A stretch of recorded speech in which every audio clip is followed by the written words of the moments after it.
Maharashtra superfast news चॅनलमध्ये आपले सहर्ष स्वागत आहे।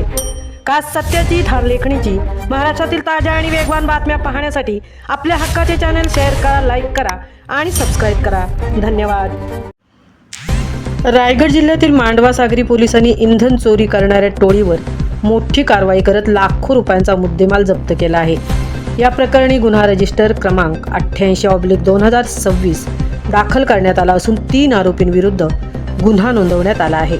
तपासादरम्यान पोलिसांनी चोरीचे डिझेल, 2 MFB बोटी, 1 फायबर बोट तसेच पंप आणि पाईपसह सुमारे 14,55,000 रुपयांचा मुद्देमाल जप्त केला आहे।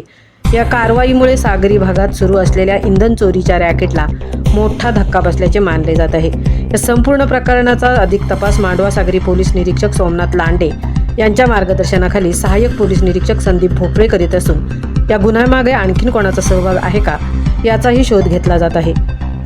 अशाच विश्वासार्ह आणि ताज्या बातम्यांसाठी महाराष्ट्र सुपरफास्ट चॅनेलला सबस्क्राईब करा, व्हिडिओला लाईक करा आणि शेअर करायला विसरू नका। महाराष्ट्र सुपरफास्टसाठी तृप्ती भोईर, मांडवा।